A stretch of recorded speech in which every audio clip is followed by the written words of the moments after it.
All right, welcome to the fourth episode of the Two Squirrels podcast. It's me, Wild Wilbur Lane, and Liam pointing at his Two Squirrels T-shirt, which I am not wearing today. I got my Washington Nationals shirt on today, which I'm a fan of the Washington Nationals. Oddly enough, I'm a Mariners fan. But all right, what's going on with you, Liam? Not much, man. It's getting a little hot outside. Other than that, it's been pretty busy on the coaching side. The real estate side's finally picking up, which is great, which actually leads us into what we want to talk about today. What are we talking about today, Wilbur? We're going to talk about 90 days of pain and how every day you are resetting that 90 days and how you need to keep motivated, and what you do today is going to show up 90 days from today. Is that right? Yep. So, for those that's been in real estate more than a year, couple years even, you start realizing that 90 days is your rotation in real estate in order to keep your production moving. And what I used to call it is 90 days of hell, right? The problem is that literally every day is a new 90-day start. So, as you're moving forward, like Winston Churchill said, if you're already going through hell, keep going. You're right. And that leads us to this, right? So literally you start your 90 days, you're putting in the work, you're putting in the effort. Now with that part being said, a lot of people, when you do the schedule work and you do some chunking and et cetera and time scheduling, when you start doing that, a lot of people think they work 40, 50 hours a week. However, when you actually look down at actual money producing activities or just something you're going to work on, it's usually around 12 hours or less. Mm-hmm. So, like you said, if you've been in this business a while, you kind of figure these things out. But when people look at us as real estate agents, again, they see all the toys and everything that we have, and they don't realize that if we don't sell nothing, we don't get paid. So you have to constantly be on the move and constantly going and constantly thinking about, okay, where's my next deal coming from, right? So if you're not systematic about those things, then you kind of are going to be like we said in the South, like run around with a chicken with your head cut off, right? Yeah. So what are some of the things you do to make sure that you are constantly moving toward the goal of getting a house closed, helping people, making sure that you don't have months where you're not getting paid? Whenever I was in strict real estate production, my biggest thing is number one, my schedule. If my schedule is not where I need it to be, it's not going to happen. Then number two would be mindset. My mindset's got to be, maybe mindset should be one. I would flip-flop occasionally. But mindset, if your head's not in the game, you can't play the game. So do some mindset work, do some comfort zone work, do some imposter syndrome work. Everybody has these issues that we deal with. And then the third thing is, as a realtor or a real estate agent, I don't know if we get sued for saying realtor because the NAR is a bunch of assholes. Yep, I said it. We're all thinking it. I mean, whatever. Yep, that's right. Somebody's got to write this off, Wilbur. Anyway, one of the things that we need to do as agents, essentially, is to offer value, right? If you're doing those three things, mindset, schedule, and offering value, your business will stay steady. Now, don't get me wrong, this is entrepreneurial work at its finest, where most entrepreneurs, it's like this. It's that big roller coaster, right? Up and down. Well, however, if you control those three things we talked about, again, mindset, calendar work, and value, you'll still have the ups and downs because that's just any business in general. However, you'll have smaller ones, and then when you look at the trajectory over time, it's really a straight line. You're not having the dips like you think you are because your dip is just as high as your up, and it literally balances itself out. So those are the three things I've always worked on. And a lot of people get confused about the value because, again, they target onto the next client, onto the next client, onto the next client. That value is, what the hell are you actually bringing them to earn that commission? Oh, the seller side's paying for it. You can't even say that anymore. Stop that. Right. You've got to bring value. What type of value are you actually putting in place? Are you treating them like people? Are you not? Are you just looking at it as a transaction and passing the buck and collecting a check at the end? Whatever it is, you need to up your value because you will not be important or exist here in the next 1 to 3 years. Right.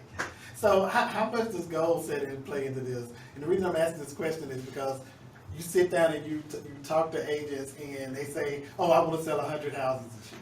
And then you look at their production and they haven't done 20 in a year, right? Yeah. So, yeah. But they say, I want to sell 100. So how do you bring that into the fold of that 90-day mindset? Because if you think, okay, maybe if I do 5 houses a month for the next quarter, then that's probably a more reachable or attainable goal for people, and will help you more so than thinking, okay, well, I want to do 100 for the year. Yep. So a lot of times when agents they come to you and they say they have these pretty hefty goals, right? And I don't really use the term goal. I usually use the term achievement, because goal has an end, right? Achievement can continue on and evolve into beautiful things if you really wanted to. So let's just say if they said, hey, my achievement for the year is 50 transactions, right? And I say, okay, well, let's take a look at that, but let's rephrase it. Instead of 50 transactions, you're helping 50 people. Let's start building that mindset of helping people versus just a transaction, right? So whenever they're looking at that, I say, okay, if 50 is your goal, let's work backwards. How many do you need to do per month or per quarter or per week, whatever it is, whatever the amount of people that you're going to help, how many people do you need to help per month? Break that down to a more achievable level, because a lot of times it's just like schedule work. We look at everything as a whole, and that's great. However, that can overwhelm you when things go sideways, when a wrench is thrown in your plan. Life decides to say, you know what? Hey, you're on a really good streak. You just fucked your engine up on your car. So now you need a new car. Good luck with that. Bye-bye. It's the same concept. So you have to look at it and say, what is more attainable and achievable? Once you break down that goal to the monthly goal or the monthly achievement of talking to people. See, you got me saying goal, Wilbur. I don't appreciate that. When you break from nougat to goal. Right? I know, right? Nougat. So when you break it down, it becomes something more attainable. And that's what we should do in most of our lives, is when you're looking at, just back into schedule work, when you're looking at your week schedule, right, you should base all that content, what you want to do this week, off the previous week, right? Because you can't know where you're going unless you know where you've been. But when you look at a schedule as a whole, if you said, hey, Monday through Friday, oh my gosh, I have such a heavy ass stuff to do all this week. Well, if you printed that out, and I'm not big on killing trees by any means, but if you ended up printing that out, and you take 2 sheets of paper and you block all the other days off except the day you're on, your focus, you'll create what's called laser focus, and your achievement will be off the charts every single day because you're only worrying about that day. So when someone has lofty goals, hey, I truly believe you can do it, but you got to understand what work you got to put into it in order to hit that. So let's do something more attainable and break it down to that macro level. I think sometimes people forget too, in order to sell 100 houses, like how many people do you actually have to talk to? Because we do these power days, and we figured out, on average, for us to just talk to 5 people, we got to call 60, right? We've got to call 60 people just to talk to 5. So I'm always teaching my agents to be in a constant state of filling your pipeline. Like, make that the fun part. The fun part should be, I'm just going to go out and meet people today, right? Getting in front of them, because people are going to buy from who they know, like, and trust, right? So if you don't get in front of them, they can never know you, they can never like you, they can never trust you. So I'm always teaching my agents, like, what did you do today to get in front of 10 to 20 people so you could at least talk to one? Yes. So that's what you have to do. Is like, you are great people, you have great personalities, but if people don't know that, they're never going to buy from you. And how are you going to sell something 90 days from now if you haven't talked to somebody in a week? Mm-hmm. Yep. And that brings us to our next point, Wilbur, is that if you're working your 90 days and you're building up, right, but you decide to take 3 weeks off and go on vacation, by all means do. However, you have to accept the consequences of such, because you're in a building of your business, and if you don't work for 3 weeks, well, guess what happens? You got 3 weeks of delay, Right. Right. So do you happen to Even have though, a even though Florida? the saying in this business is, if you want to sell a house, go on vacation, right?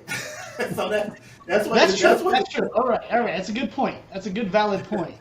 that's what the Had, saying is, because your phone tends to ring more when you're gone for some reason. People seem to know you're gone, and then they try to ring you, and then you're selling the house all of a sudden. Now you're in straight panic mode because you forgot to set everything up before you left.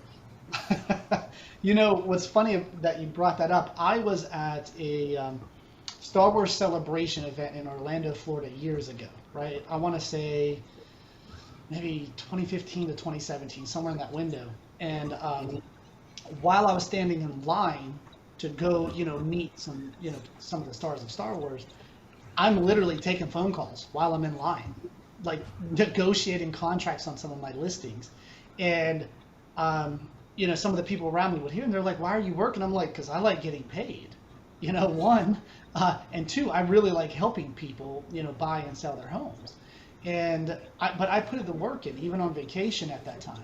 But I think it's just something you have to accept or don't accept, and it always comes to acceptance. If you are willing to do the work, even on vacation, then you're accepting the result one way or the other. The lack of maybe family time or the increase of business, whatever have you, but it gets to acceptance. So if you do go on vacation, you're like, you know what? I'm taking the entire time off. That's great, and I highly recommend resting. However, you have to accept the outcome, whatever that may be. Well, when you're a newer agent to the business, you're more apt to be that person that's gonna pick up that phone, and when you're on vacation and work that deal, or even if you're not on vacation, if they call at midnight and you wanna sort of jump in there because you don't want to lose the deal and that sort of thing. Now, when you become more seasoned, you start setting a little bit more boundaries there. So I think there's a little bit of give and take there, and the market has changed. It's become a little bit tougher. So maybe you're doing things now that you wasn't doing this time last year, right? Right. Maybe you're taking a little bit more from that angry client that wants you to do something that you really don't want to do, right? So maybe you let them go. You was letting them go last year, but this year maybe you kind of saying, okay, well, I'll do it this time, right? So it's a little bit different now, right? Just a little bit, yeah. Now, when you were talking about, sometimes you have to call like 60 people to get a hold of 5. Do you have like a regulator formula that you've proven where, you've got to call X amount of people to speak? Like normally it's like you got to call 150 to talk to 10, something like that. Do you have anything? Yeah, so like I said, we get together as a group sometimes at my brokerage, and we'll make calls together, right? One, it takes a little bit of pressure off you if you're what I call a fearful caller. Like if you just your mindset is I'm always gonna get hung up on someone that's always gonna cuss me out. It's like some people just have that in them, right? So we get together and we show you that's not what it's like. Like if you call 100 people today, you might have one person that gets upset with you. More than likely, what we find is that not gonna happen. They may not want to work with you for whatever reason, but they're not going to be mean. They're not going to be belligerent. I think that is just something that people put out there that has created this fear, and you don't really need that fear. And so we get together to dispel that myth, I guess, and to show you that you can make these calls, and it can be fun. And we get together and we say, okay, who is going to be the first person to get cursed out? Who is going to be the first person to get hung up on? So we make it sort of a game, and we go after that challenge. Like we get the no's. Like I read a book, I can't remember what book it was, but the book, and I always remember this, it takes 7 no's to get a yes, right? So when we're on the phone, and even when we're talking to these people, we want to make sure that we stay in control of the conversation. Are they going to take you in a tangent and start talking about their family and everything? Of course they are, right? But you want to stay in control and realize that the object of the phone call is the appointment. Because again, your goal is to get in front of them so that they can see you in your personality and say, hey, Wilber's that guy that I trust. He was very honest. I connect with him more than I connect with anybody else. That is the guy I want to sell my house. right? Yeah. That is the guy I want to work with. So that's what that's why we make these calls. And just to let everybody know, our footage is not haunted. That's Wilbur's little girl back there singing. So because it just swung out of nowhere, and it's perfect for our podcast. But I was like, she was quiet up until that point. That's okay. That's okay. That is perfectly fine. I just wanted to point out so that way people are like, well, what is like? Is this haunted or something? You know. I thought it was awesome, but no, I mean, you are 100% correct, and it ties right into what I was talking about of providing that value. Every time you pick up that phone, there should be a legit reason to speak to someone, right? It shouldn't be just a call for the sake of calling, because if you do, your mindset and your headspace will not be in it. You'll just be like, oh my God, you're calling, you're like, voicemail, please go to the voicemail. And then you're wasting time and you're wasting energy, and there's no point in that. So a lot of people too will emphasize scripts so much. Yeah. We try to keep our scripts very simple. We follow the Ford model, which is family, occupation, recreational dreams. So we try to find something that we can connect with them with. Just like what you just did. You heard my little girl in the background, you immediately went for that. So we hear kids in the background. That's what we do. We go for kids. If they mention something about sports, like right now the NBA Finals, I mentioned that to you earlier, we're going to talk about that. Like, we try to take it away from the real estate a little bit and bring it back to that real estate conversation. Yes. So they realize we are real people like they are real people. So is it harder to do over the phone? It is. But if you're a great listener, they will give you the reasons for you to get that appointment. You just have to be listening.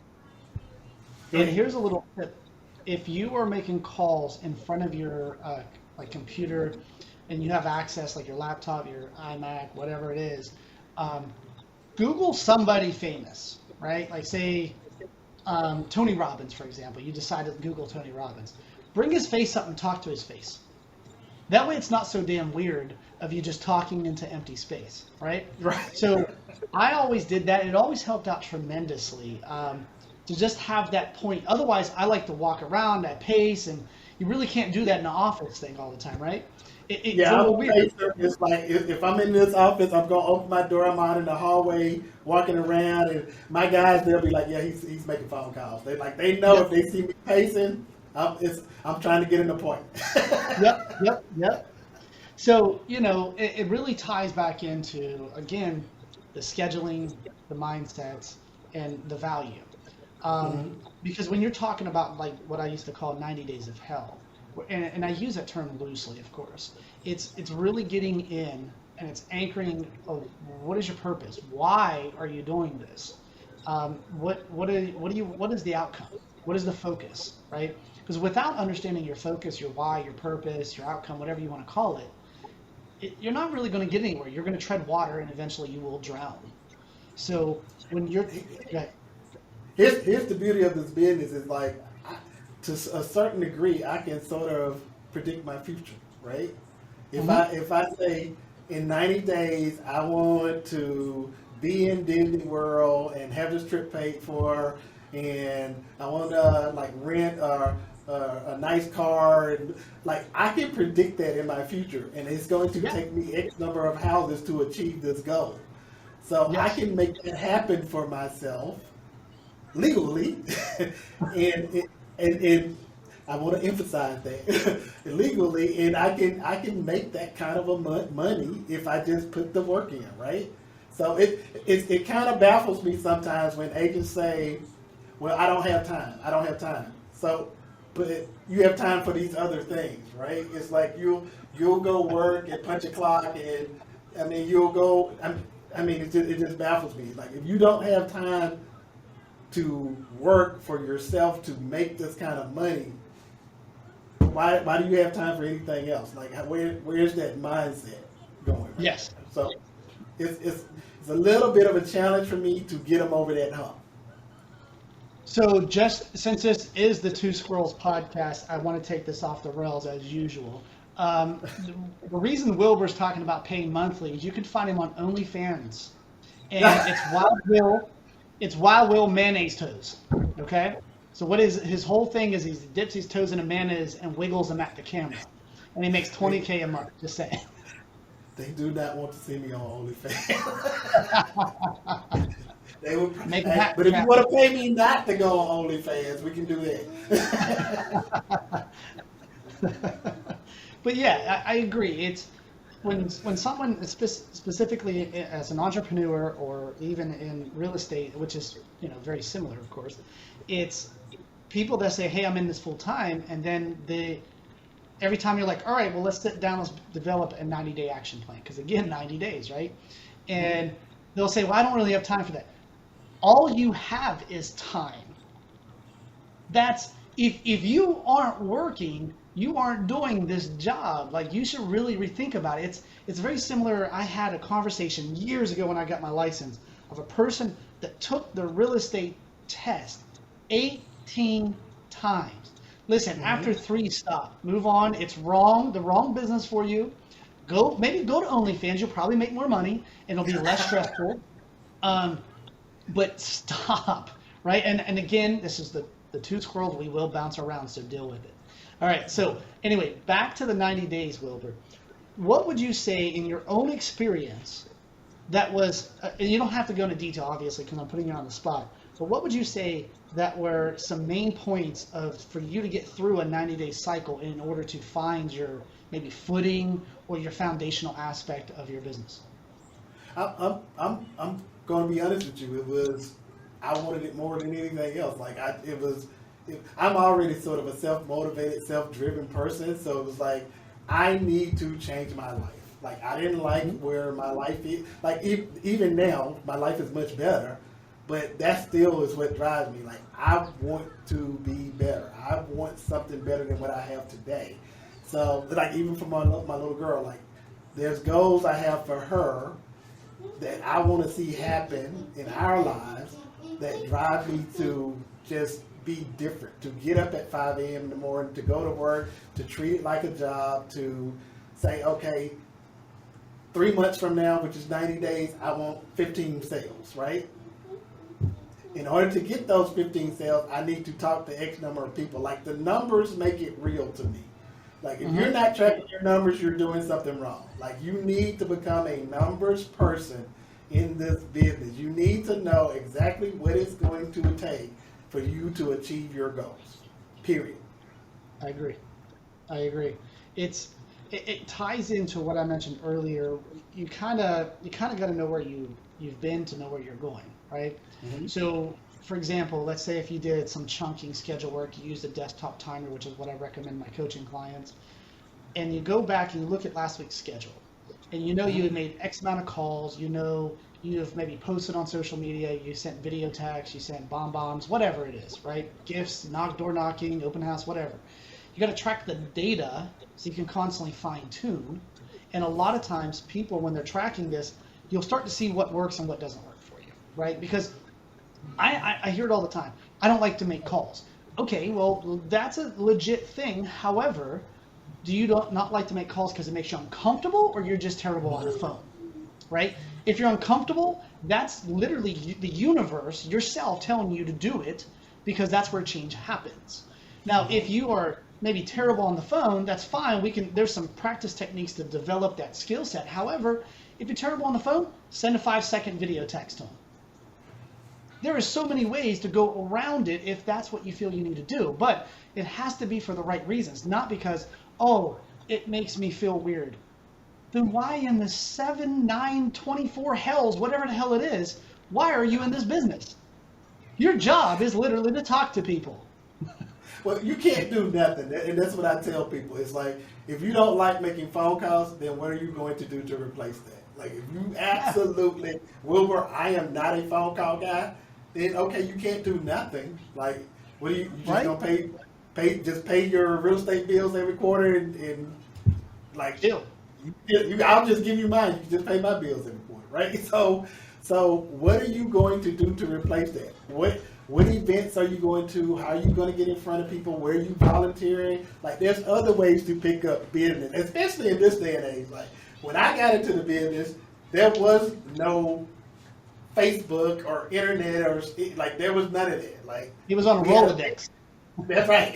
That's what it was. It's like you really had to meet people. It was pertinent that you had to figure out how to meet people in order to get business. And I think we've lost that aspect a little bit in today's real estate industry.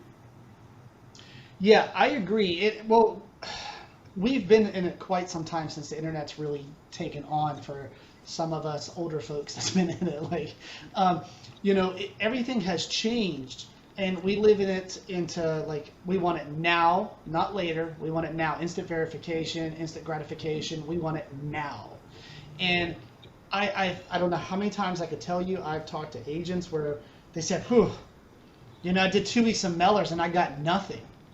Oh, well, that's cool. That's interesting. So what are you going to do next? I don't know. I'm going to stop my Mellors. Dude, like half your Mellors haven't even delivered because let's be real, USPS, I think they just do cocaine rails on all the damn mail and sit on it for weeks. Okay? We're really going to get sued. I'm just like, Well, hopefully we have good attorneys. all of my friends are attorneys. We are solid. But it's legit. You haven't put enough effort and time into it. You got to crawl before you walk. That's great. You want that instant gratification. I mean, Amazon ruined us all, and I admit that. However, what else are you doing? It's a compound effect, right? It's a compound effect over time. If you've ever played video games, it's a damage over time effect. Okay, it's a dot, right? That's what it takes. If you're making the phone calls, if you're putting mailers in there, if you're door knocking, you're hosting open houses, it takes time, and it ties into consistency. If you want the 90 days of hell to be really successful for you, you have to be consistent no matter what. Again, Winston Churchill said, if you're going through hell, keep going. That is consistency at its finest. Consistency is everything in this business. One of the things that I stress all the time is stop letting life get in the way. Yes. And so an example of that is that, I had an agent, they sent out mailers, and they probably got a 10% response rate. So if they sent 40, they got 4 people respond to them. And then they just stopped. Yep. So why would you just stop that? Like, you got a 10% return, which is great in any industry. So you would think every quarter now you send out more, so you get another 10%. So eventually that turns into listings. But if you're not consistent, if you're not dedicated to doing this a certain time every quarter, every month, whatever you do, it's not going to work. I agree. So what would you say, as we wrap things up here, what would you say the biggest advice you can give someone to go through that 90 days of hell? I would probably say the biggest thing is to, focus and know your numbers. Like, focus and know your numbers. To me, the numbers motivate me. So if you know your goal and make it attainable. Like I said, a lot of people will say, I want to do 100 houses this year. Is that really attainable? No, but I can do 10 in 3 months, right? Mm-hmm. So make it attainable, make it something you can hit, and then reward yourself. So if you hit this goal, what's going to happen? Am I going to take that Disney trip that I've been putting off? Am I going to go to the mountains and rent a cabin and take a couple days off? Because you work hard in this business, so take some time for yourself. Yeah, because when you take the time for yourself, you get to recharge the batteries. I call it celebrating your wins. If you've won with that, or if you had a bad day and got out of bed, that's a win. So celebrate those wins. I love it, Wilbur. I do. I think it was fantastic. So for those of you listen, on our next one, we are going to have a guest. I will not announce it yet who it is. It'll be a total surprise. Awesome. Even I'm going to be surprised because I don't know. Yeah, I'm not telling you shit. All right, everyone. I really appreciate everybody tuning in, listening to us, and enjoying our banter and a bounce around. Again, this is the Two Squirrels with Wild Will. I was going to say Luscious Liam, but that makes it weird. Luscious does make it a little weird. Yeah, right? All right, so stay tuned. And also, back to your professional wrestling days. Right? Dropping the elbows. So so you can always find us online, the Two Squirrels Podcast. Just Google us. I'm sure you'll find us at some point. As always, we thank you guys for listening to us and listen to our chaotic adventures. All right. Everybody have a great one.